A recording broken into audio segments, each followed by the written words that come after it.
Ja, wie Karin schon gesagt hat, sind wir in der Predigtserie aktuell, die heisst «Auftanken und durchschnaufen».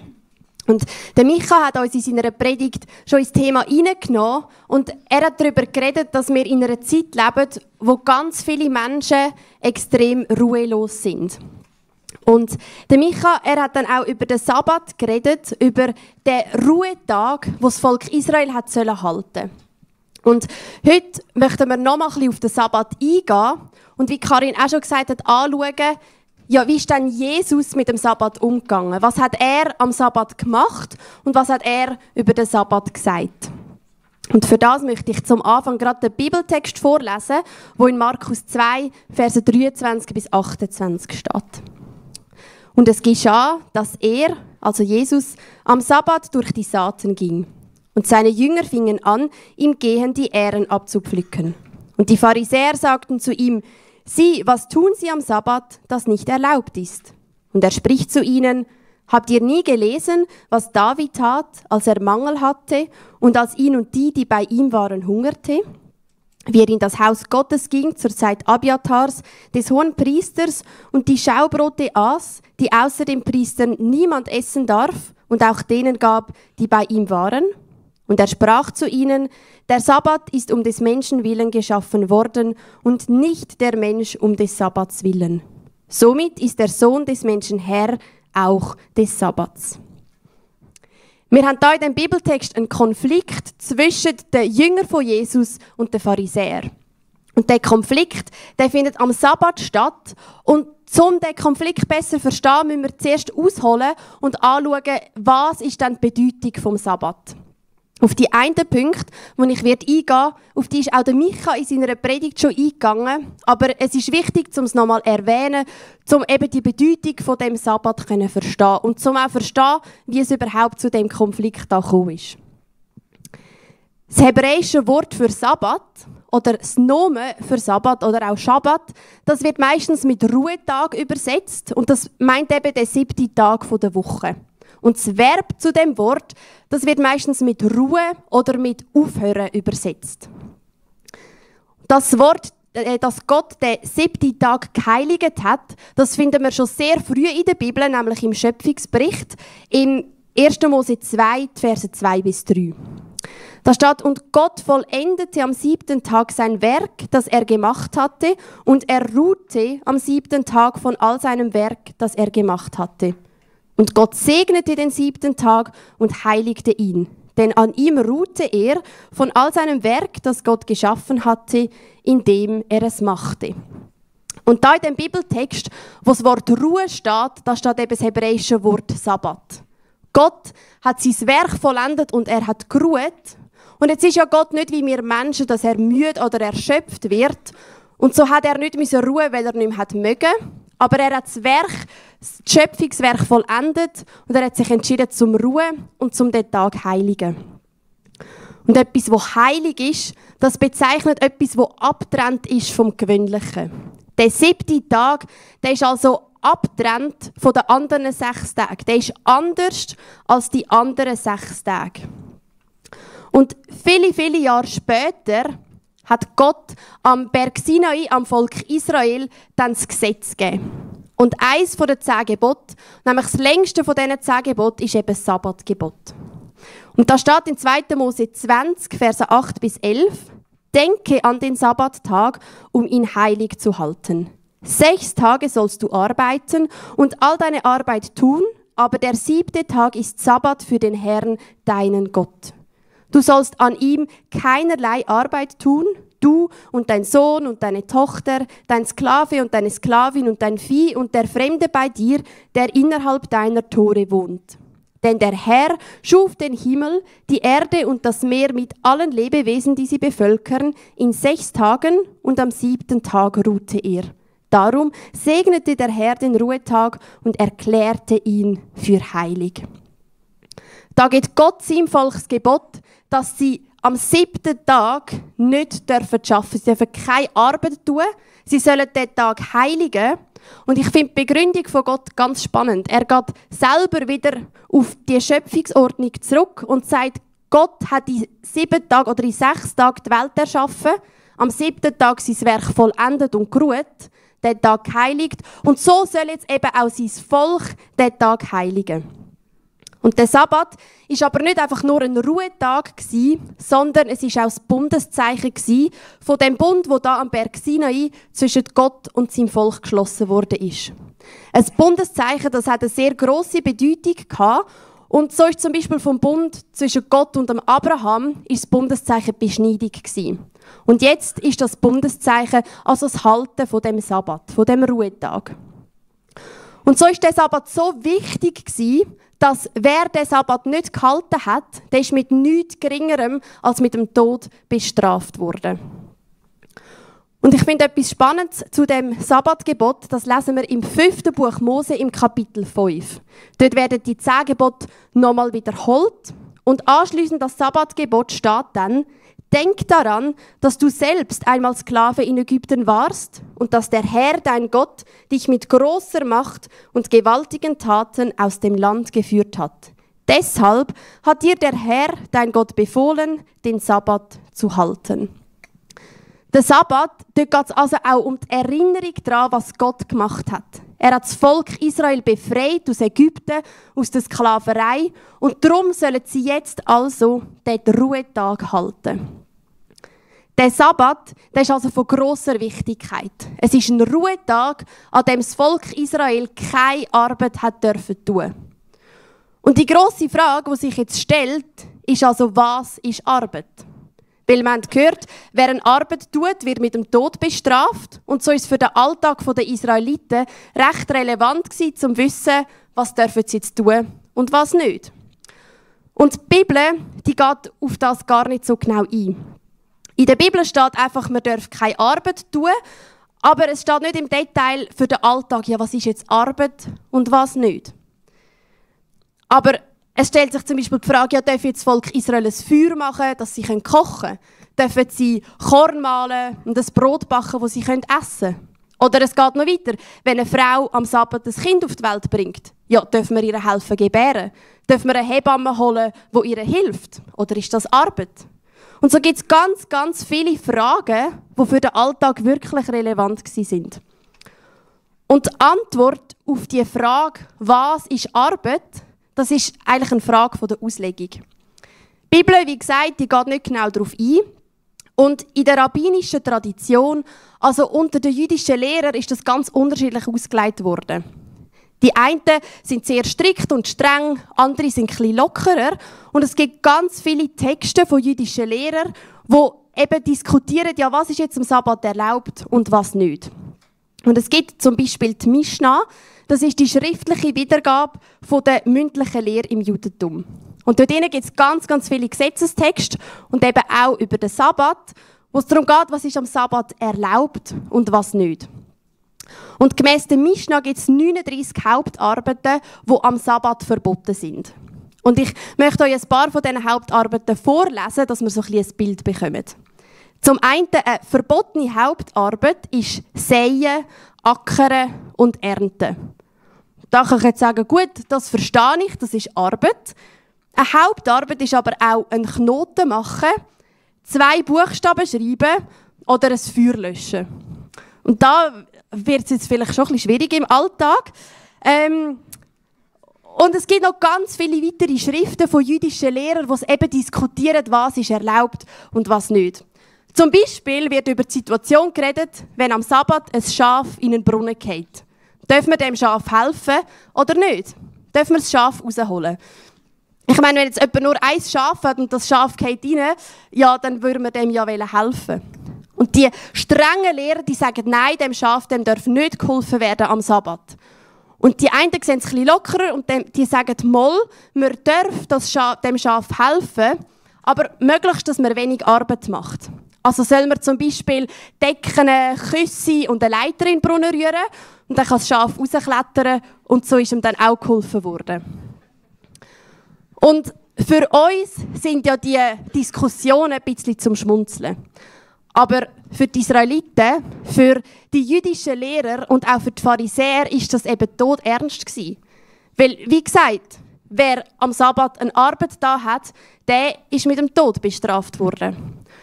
Und so kann ich irgendwie ja schon nachvollziehen, warum die Pharisäer so mega klar genau wollen wissen, was ist jetzt am Sabbat erlaubt und was nicht. Und jetzt kommen wir zurück zu unserer Geschichte, die ich am Anfang vorgelesen habe. Jesus ist mit seinen Jüngern durch ein Kornfeld durchgelaufen und seine Jünger haben im Vorbeigehen ein paar Ähren abgepflückt. Und im Paralleltext im Lukas steht, sie haben sie gegessen. Die Pharisäer haben das gesehen und sie haben gesagt, Jesus, schau, was deine Jünger machen. Was sie machen, ist am Sabbat nicht erlaubt. Die Frage ist da also, ist das, was die Jünger da machen, ist es Arbeit? Ist es erlaubt am Sabbat oder nicht? Und ich habe mich dann gefragt, ja, ist denn das grundsätzlich erlaubt, was sie machen? Ist es erlaubt, Ähren in einem fremden Kornfeld abzupflücken oder ist es Diebstahl? Und im 5. Mose, dort steht drin, dass das grundsätzlich erlaubt ist. Es steht im 5. Mose 23, 26, wenn ein Israelit durch ein Kornfeld von einem anderen Israelit läuft und Hunger hat und ein bisschen Ähren abpflückt, dann dürfen die Ähren essen. Also wäre das, was die Jünger machen, an irgendeinem Tag passiert, wäre das also kein Problem. Aber es ist eben an einem Sabbat passiert. Und jetzt ist eben die grosse Frage, wie wir uns vorher ja schon gestellt haben, ist jetzt das Arbeit? Die Pharisäer sagen, das ist nicht erlaubt. Und ich habe euch vorgelesen aus der Mischna, eine Hauptarbeit ist Ernte. Jetzt kann man es natürlich so auslegen, dass man sagt, ja, Ähren pflücken, das ist wie eine Unterkategorie von Ernte. Es ist nicht erlaubt. Wir sehen im Bibeltext, für die Pharisäer ist es auf jeden Fall nicht erlaubt gewesen, was die Jünger von Jesus da gemacht haben. Es war verboten gewesen. Und jetzt finde ich spannend, wie Jesus da reagiert. Für uns fände ich sehr einfach, wenn Jesus gesagt hätte, entweder, ja, Pharisäer, ihr habt recht, meine Jünger haben den Sabbat gebrochen, oder er hätte können sagen, nein, ihr seid im Unrecht, meine Jünger, was sie machen, das ist erlaubt. Aber so einfach macht Jesus uns irgendwie nicht. Ich finde sein Argument recht kompliziert. Weil er argumentiert da mit einer Situation von David. Wir können das im 1. Samuel nachlesen. Und da hat der David, er war auf der Flucht und er hat Hunger gehabt, er war in einer Notsituation und der Hohepriester hat da am David Schaubrot gegeben zum Essen und das ist eigentlich verboten, das darf man nicht. Und Jesus argumentiert da mit dieser Situation von David. Jesus sagt aber nie, dass seine Jünger oder dass er selber den Sabbat gebrochen hat. Auch die Bibel sagt nie, dass Jesus den Sabbat gebrochen hat. Aber er argumentiert da mit dieser Situation und dann sagt Jesus weiter etwas ganz Spannendes. Er sagt im Vers 27, der Sabbat ist um des Menschen willen geschaffen worden und nicht der Mensch um des Sabbats willen. Jesus sagt also, hey, der Mensch ist nicht für den Sabbat geschaffen worden im Sinne von, der Mensch soll unter dem Sabbat leiden. Es ist nicht die Meinung vom Sabbat, dass der Sabbat einem Mensch so viel Lasten aufbürdet, dass nachher der Mensch darunter leidet, dass er gar nicht mehr all das kann erreichen und erfüllen, sondern der Sabbat ist für den Mensch. Er soll am Wohl vom Mensch dienen. Also ganz anders, wie das andere Leute verstanden haben. Und Jesus geht noch weiter. Er sagt, der Sohn vom Mensch ist Herr über den Sabbat.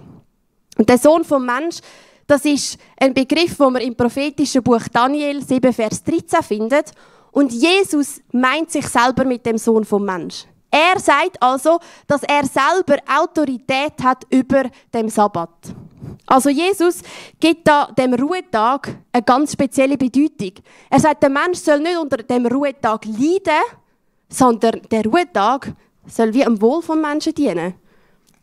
Also könnte man sagen, für das Volk Israel war es ein Vorrecht gewesen, dass sie dürfen oder müssen einen Tag in der Woche ruhen. Dass sie nicht arbeiten dürfen, ist also ein Vorrecht gewesen für das Volk Israel. Wir sehen also da schon, Jesus hat irgendwie das mit dem Sabbat anders verstanden, als die Pharisäer das verstanden haben oder als sie es gut geheissen hätten. Und es geht aber noch weiter, weil gerade anschliessend an die Bibelstelle kommt ein weiterer Konflikt, der sich da noch viel weiter zuspitzt.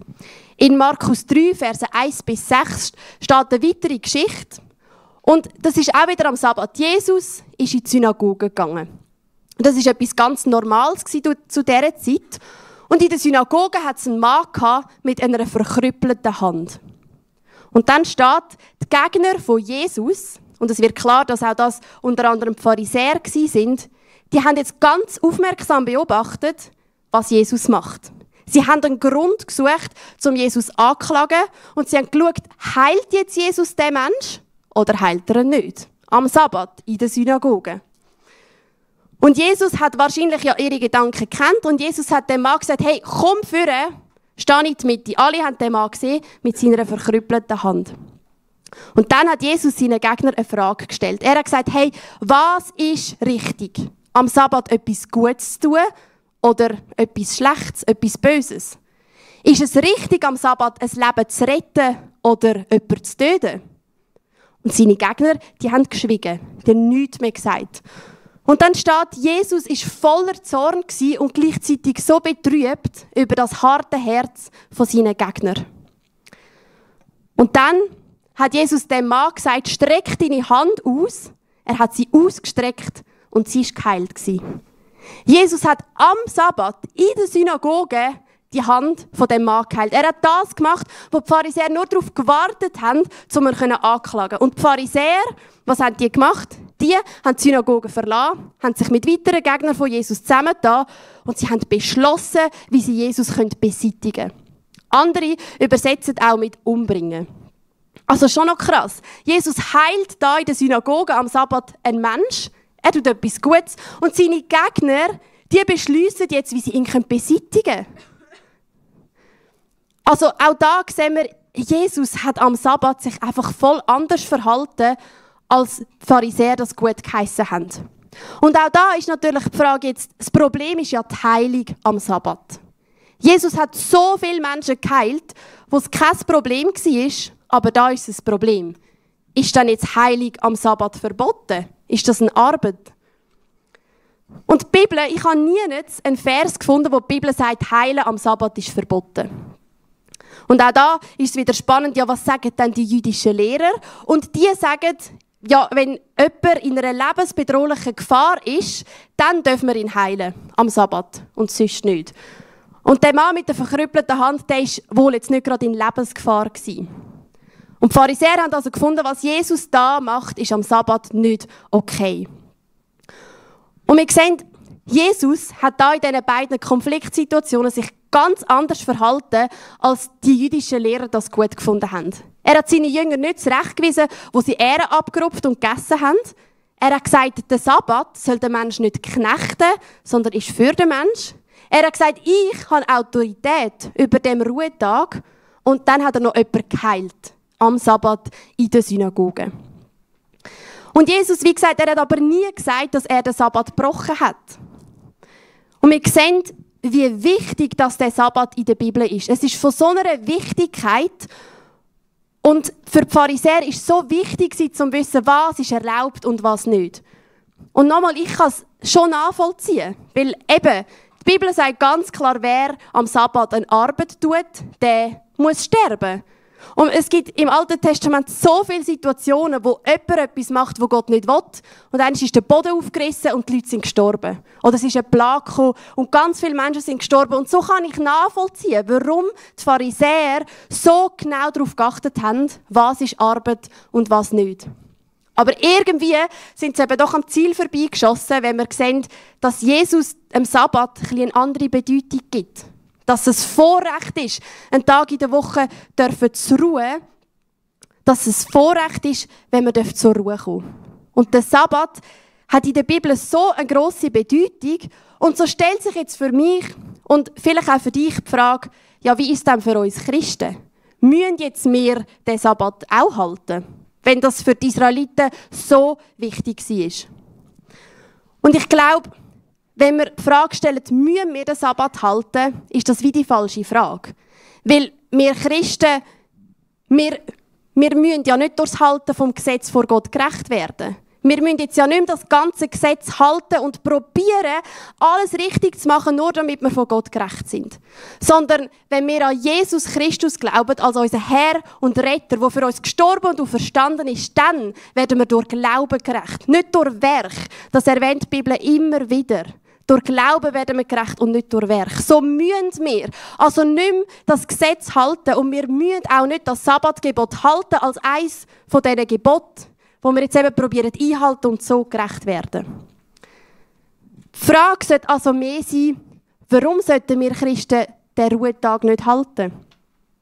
Die Idee von Gott, einen Tag in der Woche zur Ruhe kommen, nicht dürfen arbeiten, Zeit mit Gott verbringen, sich daran zu erinnern, was Gott gemacht hat, die Idee ist doch einfach nur genial. Wir sind in einer Zeit, wo wir so oft einfach ruhelos sind. Ich glaube, das Problem ist bei uns nicht, dass wir körperlich unruhig sind, sondern dass unsere Seele nicht zur Ruhe kommt. Und da ist doch die Idee von Gott, dass wir einen Tag in der Woche ruhen, einfach nur gut. Warum sollten wir Christen nicht einen Tag in der Woche ruhen? Und darum glaube ich, sollten wir nicht den Sabbat halten aus Gesetzlichkeit, weil wir müssen, sondern einfach, weil es uns gut tun würde. Und die nächste Frage, die sich mir stellt, ist ja gut, wie verbringe ich denn jetzt den Ruhetag? Wenn wir sagen, gut, unser Ruhetag ist der Sonntag, am Morgen gehe ich in die Kirche, was mache ich am Nachmittag? Langt es, um am Ruhetag einfach nicht zu arbeiten? Langt es, um einfach aufs Sofa zu liegen, mich ein bisschen erholen, vielleicht einen Film schauen, einfach ein bisschen rumfaulenzen? Langt dann das, dass meine Seele zur Ruhe kommt? Und ich habe für mich gemerkt, ich glaube, das langt nicht. Wenn ich einfach irgendeinen Film schaue oder ein Buch lese, dann merke ich, körperlich komme ich schon zur Ruhe und ich kann mich erholen. Aber meine Seele kommt nicht zur Ruhe, wenn ich mich einfach mit irgendetwas berieseln lasse. Wie kommt dann also meine Seele zur Ruhe? Wie soll ich den Ruhetag gestalten, dass er mir wirklich Ruhe bringt? Und da finden wir bei Jesus eine Antwort. Und die Bibelstelle, die ich euch jetzt vorlese, die haben wir, glaube ich, in dieser Serie in jeder Predigt gehört. Und ich werde sie nochmal darauf eingehen, aber es ist so ein gutes Versprechen von Jesus. Er sagt in Matthäus 11, Vers 28 bis 30, «Kommt her zu mir, alle, ihr mühseligen und Beladenen, und ich werde euch Ruhe geben. Nehmt auf euch mein Joch und lernt von mir, denn ich bin sanftmütig und von Herzen demütig. Und ihr werdet Ruhe finden für eure Seelen. Denn mein Joch ist sanft und meine Last ist leicht.» Jesus ladet da alle Müden, Erschöpften, alle Plagten, alle, die nicht mehr können, alle, die unter einer Last leiden, ladet Jesus zu sich ein und sagt, kommt zu mir. Nehmt mein Joch auf euch und lernt von mir. Jesus verspricht uns Ruhe. Und Ruhe meint einerseits Ruhe jetzt da, in der irdischen Welt, da wo wir sind. Aber Jesus verspricht uns auch Ruhe in Ewigkeit, wenn wir mal für immer mit ihm sein dürfen. Und er sagt, wir sollen sein Joch auf uns nehmen. Und das ist ein Bild von Nutztier. Er sagt, wir sollen sein Joch auf uns nehmen und von ihm lernen. Und das bedeutet, wir sollen in die Nachfolge von Jesus hineintreten. Wir sollen ihm nachfolgen, wir sollen von ihm lernen. Und er wird uns Ruhe für unsere Seele geben. Was für ein geniales Versprechen. Nichts und niemand anders auf dieser Welt kann uns Ruhe für unsere Seele geben. Nur Jesus Christus. Und er sagt am Schluss, sein Joch ist sanft und seine Last ist leicht. Und er sagt nicht, hey, folgt mir nach, ich gebe euch Ruhe und alles ist gut. Und es wird nicht streng. Sondern er sagt, meine Last ist leicht. Es ist immer noch eine Last da. Wenn wir Jesus nachfolgen, ist nicht einfach alles gut. Aber er gibt uns Ruhe für unsere ruhelose Seele. So ein geniales Versprechen, aber es kostet uns auch etwas. Weil, wenn ich etwas Neues lerne, dann kommt das meistens nicht einfach automatisch. Dann braucht das etwas von mir. Es braucht Disziplin, es braucht Zeit, es braucht Energie und es braucht eine Entscheidung, dass ich etwas lerne. Also von Jesus zu lernen, kommt nicht einfach mal so automatisch. Und wenn ich Ja sage zu Jesus, wenn ich zu ihm komme, wenn ich ihm nachfolge, wenn ich von ihm lernen will, Ja sage zu ihm, bedeutet das zwangsläufig, dass ich Nein sage zu etwas anderem. Wenn ich am Abend, wenn unser Sohn der Elia im Bett ist und wir Zeit haben und ich mich entscheiden kann, was mache ich jetzt, dann kostet es mich etwas. Dann muss ich Ja sagen zu Jesus und Nein sagen zu all diesen Verlockungen, die ich sonst machen könnte. Dann muss ich mich bewusst entscheiden, Jetzt tue ich nicht das Handy vornehmen und irgendeinen Film schauen oder irgendein Buch lesen. Da muss ich mich entscheiden, so, jetzt gehe ich zu Jesus und ich bete, ich die Bibel lesen, ich Lobpreis machen, vielleicht eine Predigt hören, einfach zu Jesus kommen. Und das kostet uns etwas, weil das andere ist doch so verlockend. Aber Jesus sagt, ich gebe euch Ruhe, aber er sagt auch, kommt zu mir und lernt von mir. Wir müssen zu Jesus kommen, wir müssen von ihm lernen und dann verspricht er uns Ruhe für unsere Seele. Und die Einladung von Jesus, die gilt auch für dich. Heute, jetzt und da. Jesus sagt zu dir, hey, wenn du müde bist, wenn du beladen bist, wenn du gestresst und erschöpft bist und einfach nicht mehr kannst, wenn du unter der Last fast zusammenbrichst, dann sagt Jesus, hey, komm zu mir. Komm zu mir, folg mir nachher, lern von mir und ich gebe dir Ruhe für deine Seele. Was für ein geniales Versprechen von unserem Herr. Er kennt uns, er hat uns geschaffen und er sagt, ich gebe euch Ruhe für eure Seele. So genial. Und so ermutige ich dich, komm heute zu Jesus. Komm zu ihm. Und das sieht vielleicht so unterschiedlich aus. Ganz verschieden können wir zu Jesus kommen, aber er sagt einfach, hey, komm zu mir und ich gebe dir Ruhe. Und ich möchte dich auch ermutigen, den Ruhetag zu halten. Nicht, weil wir müssen, nicht, weil wir aus Gesetzlichkeit und wenn wir ihn nicht geschafft haben zum Halten, sind wir schlechte Christen und haben es halt verbockt. Nicht, weil wir müssen, sondern weil es uns doch so gut wird tun. Es wird uns so gut tun, einen Tag in der Woche keine Mails checken, keinen Anruf machen, nicht müssen ans Arbeiten denken, sondern einfach zur Ruhe kommen. Und wenn du am Sonntag arbeiten musst, dann mach es am Montag oder am Dienstag oder an irgendeinem anderen Tag in der Woche. Das kommt nicht so drauf an. Auch in der Bibel geht der Paulus darauf ein und sagt, hey, es ist kein Wochentag wichtiger wie der andere. Klar, am Sonntag feiern wir Gottesdienst miteinander. Es ist genial, wenn wir am Nachmittag gerade weitermachen kann in dieser Ruhe. Aber ich glaube, es ist einfach wichtig, dass wir einen Tag in der Woche haben, wo wir zur Ruhe kommen können. Und da wollte ich dir die Frage mitgeben, wie verbringst du deinen Ruhetag? Ich glaube, es ist wichtig, dass wir einen Tag in der Woche haben, wo wir zur Ruhe kommen, aber ebenso wichtig ist, wie wir dann den Tag verbringen. Machst du einfach nichts, tust rumfaulenzen, irgendetwas schauen. Und versteh mich nicht falsch, es ist nicht schlecht, einfach mal aufs Sofa liegen und einen Film schauen oder ein Buch lesen. Das ist gar nicht schlecht. Aber schlussendlich kommt unsere Seele so nicht zur Ruhe. Und darum meine Frage an dich, wie verbringst du deinen Ruhetag? Und meine Ermutigung, komm zu Jesus. Komm heute zu Jesus. Er ruft auch dich zu sich. Komm zu ihm. Und zum Schluss möchte ich noch beten. Danke vielmals, Herr Jesus, dass du uns kennst, dass du uns liebst und dass du uns die Einladung gibst, dass wir zu dir kommen dürfen. Danke, dass du weisst, was uns alles bewegt, was uns belastet und wir einfach vor dich kommen dürfen. Und Herr, ich bitte dich, hilf uns im Alltag, dass wir Nein sagen zu all dem, was so verlockend scheint. Und Ja sagen zu dir, dass wir zu dir kommen, dass wir Zeit mit dir verbringen wollen. Und ich danke dir, Herr, für das Versprechen, dass du uns sagst, du wirst uns Ruhe für unsere Seele geben. Ich möchte dich loben und preisen. Danke, dürfen wir dich kennen, dürfen wir vor dich kommen und dich anbeten. Amen.